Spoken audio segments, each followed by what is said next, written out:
Bueno, vamos a continuar, seguimos aquí en Sevilla TV porque tenemos que hablar de un problema que sufren muchísimas personas, la disfagia. Es una causa por la cual pues hay determinadas personas tienen problemas a la hora de ingerir líquidos. Esta semana se ha celebrado el Día Mundial y vamos a conocer un poquito más de este tema. El 12 de diciembre ha sido el Día Mundial de la Disfagia, una enfermedad que afecta a 2 millones de personas en España. Hoy vamos a conocer más sobre esta patología. Muy buenas, Diego. Hola, ¿qué tal? ¿Qué tal? Muy buenas. Adelante. Bueno, venimos a hablar de la disfagia, ya que el Día Mundial fue hace muy poquito, el 12 de diciembre. Así que, bueno, cuéntanos un poco más en qué consiste esta patología.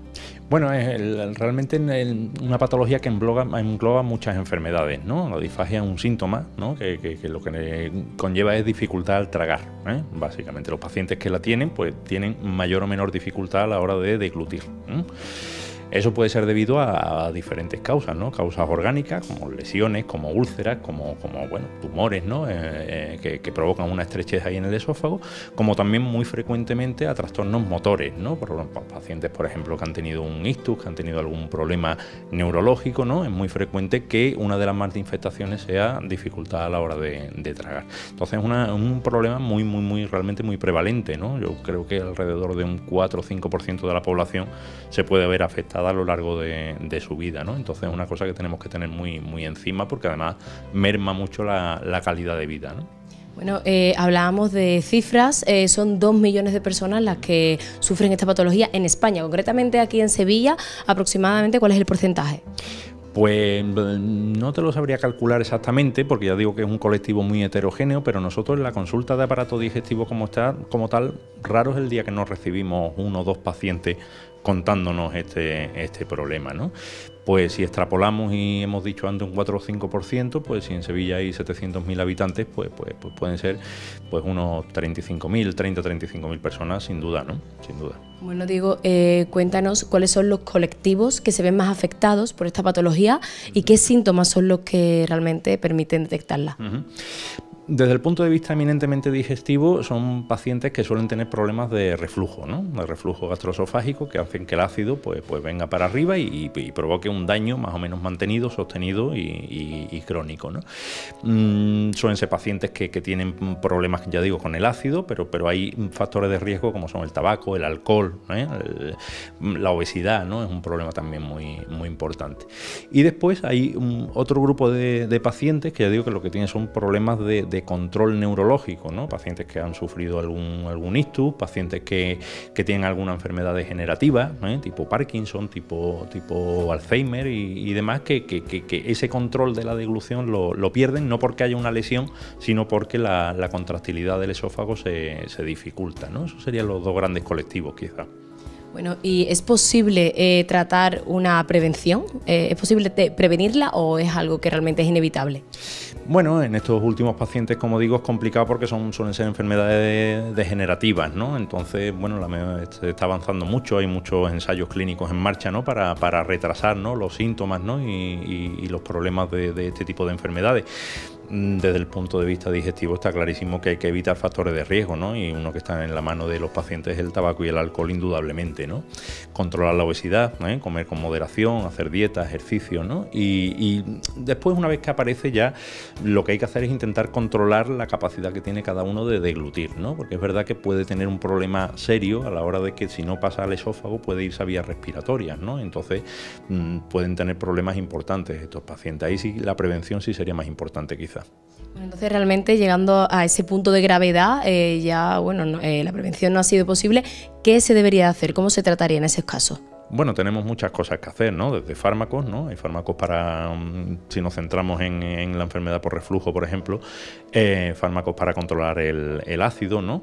Por supuesto, vigilancia endoscópica, ¿no? Se pueden hacer tratamientos endoscópicos, ¿no? Hay veces que hay estenosis, ¿no? Que llamamos, que son estrecheces en el esófago y lo que hacemos pues es tratar endoscópicamente con dilataciones, haciendo una serie de incisiones en esa zona, a veces colocando alguna prótesis que permite vencer esa estrechez, ¿no? Por ejemplo, en caso de tumores y demás las ponemos y funciona muy bien, porque el paciente que no podía tragar nada ayer, de repente puede tragar con relativa normalidad mañana, ¿no? De un día para otro.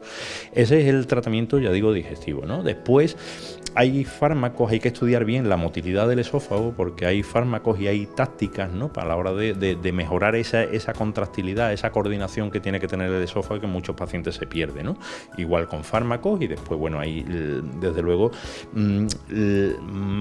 más que tratar esa dificultad, también, como digo, hay que evitar el atragantamiento, ¿no? El que, dicho vulgarmente, que la comida se vaya por otro lado y pueda provocar incluso neumonías al paciente, incluso problemas de asfixia en un momento dado. Ahí los logopedas, por ejemplo, tienen un gran papel, ¿no? Porque enseñan a estos tipos de pacientes no solo a hablar, sino también a tragar, a coordinar esa garganta, ese principio del esófago, ¿no?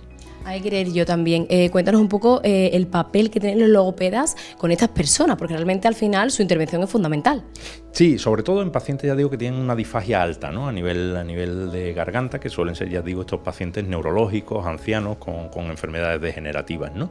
Ahí, igual que cuando un paciente pues tiene un ictus y tiene una pérdida de fuerza, y eso hay una rehabilitación física para esto, los logopedas, entre comillas, serían los rehabilitadores físicos de la disfagia en este sentido, ¿no? Porque enseñan al paciente a coordinar esa garganta, a comer trozos moderados, a masticar bien, a tener la sensación de cuando va en el paladar, poder abrirlo, poder cerrarlo. Quiero decir, eso es un tratamiento que la verdad es bastante efectivo y es absolutamente necesario, ya digo, para evitar complicaciones en estos pacientes, ¿no? Diego, también escuchamos mucho hablar de esta patología de la disfagia en época de pandemia, y bueno, es que guarda cierta relación con el COVID-19. Cuéntanos cuál es esa relación. Sí, de hecho hubo un boom, sobre todo al principio, marzo-abril de 2020, cuando empezó, que era un síntoma muy frecuente que se daba sobre todo en pacientes graves, ¿no? En pacientes que tenían una infección grave, que estaban en UCI y demás. Uno de los síntomas más comunes fue la disfagia. Probablemente ahí el COVID afectaba neurológicamente y encamaba al paciente, lo debilitaba mucho y afectaba también a la deglución, evidentemente. Ya no se suele ver ese síntoma, porque ya evidentemente no hay ese tipo de infecciones así tan graves, ¿no? Y tampoco vemos que haya dejado secuelas como tal, ¿no? Como si puede haber otras secuelas del COVID y demás. Fue un síntoma muy inicial, muy en el inicio, en pacientes realmente graves, ¿no? Nos comentabas que, bueno, en algunos casos es consecuencia de otras enfermedades y que es inevitable, pero hay muchos tipos de prevención, así que me gustaría que nos diera consejos a todos los espectadores para que realmente puedan prevenir esta patología. Sobre todo es de sentido común, ¿no? Llevar una vida sana, llevar la alimentación sea moderada, con cabeza, con sentido común, que no nos impide disfrutar y de pegarnos homenaje de vez en cuando, ¿no? Pero sobre todo el tabaco y el alcohol yo creo que deben ser más que apartados, ¿no? Son tóxicos que provocan muchísimo daño a muchos niveles, ¿no? En la disfagia, por supuesto, pero muchos otros niveles del organismo, no solo digestivos, sino neurológicos, respiratorios, cardíacos, etcétera, ¿no? Con lo cual esos tóxicos deberían estar absolutamente prohibidos. El ejercicio moderado, todo ejercicio moderado previniendo el envejecimiento, con lo cual, y después en cuanto a la prevención de este tipo de enfermedades neurodegenerativas, la estimulación cerebral, ¿no? Quiero decir, desde chico pues leer mucho, estar estimulado para que el cerebro esté siempre y tenga un estímulo con el cual trabajar.